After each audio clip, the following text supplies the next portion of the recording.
welcome to the 15th fantastic FrightFest.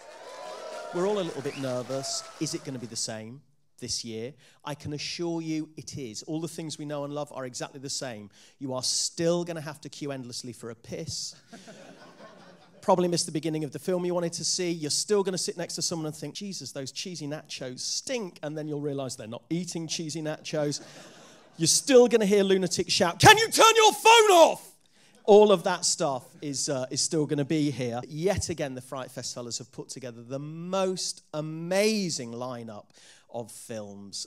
They scour all the marketplaces and find these incredible things. There are more premieres here than ever before, more amazing genre movies. You know you're going to find your new favorite film and sit through some piece of shit as well throughout the weekend, but that is the joy of FrightFest.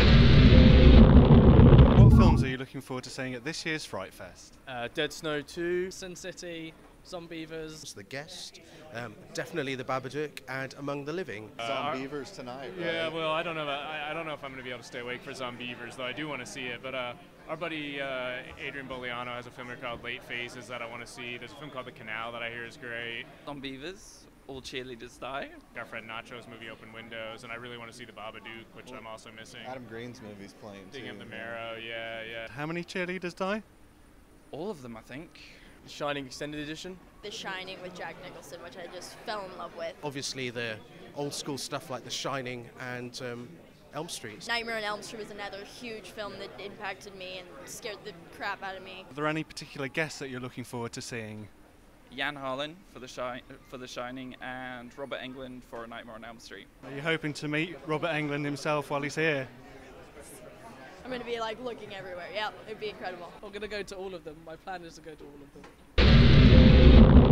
For the first film of FrightFest this year, please welcome with the guests, because they've come especially for it, the director Adam Wingard, the writer Simon Barrett, and of course their fabulous leading lady, Maika Monroe. The Guest is a thriller about a family whose son passed away about a year prior, and then one day a stranger, played by Dan Stevens, shows up at their house, and they take him in, and he starts kind of involving himself in their lives in various complex ways. My older brother was killed in combat, and the soldier comes to our family claiming that he knew my brother and was with him when he was killed, and so my family is very welcoming and allows him to stay with us, and I'm kind of the first one to question who he really is and what he's doing here. We wanted to do something that was kind of almost an inverted Halloween, you know, like as opposed to like Michael Myers being like this kind of faceless like evil that's lurking in the distance always watching you. Instead he's the handsome smiling, you know, friend who lives right with you, you know, and there's a lot of other like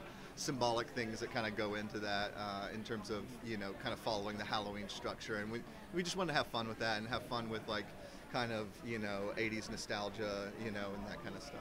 After meeting with Adam and Simon, their kind of vision, this very dry sense of humor, opposite Dan, just was very intriguing to me, and I saw You're Next, and just meeting with them, I could tell that it was going to be a very cool project. We tried to kind of get people who you weren't used to seeing these roles, or maybe you've never seen before, you know, and, you know, finding people who really got the sense of humor of it, and Dan just got that, you know. A lot of people are surprised because he's playing something that's so against type, but really, like, you know, that thought process is just because, you know, people just know him as one thing, you know, but he's capable of so many different things. He's a brilliant actor, so it wasn't a stretch at all to get him, you know.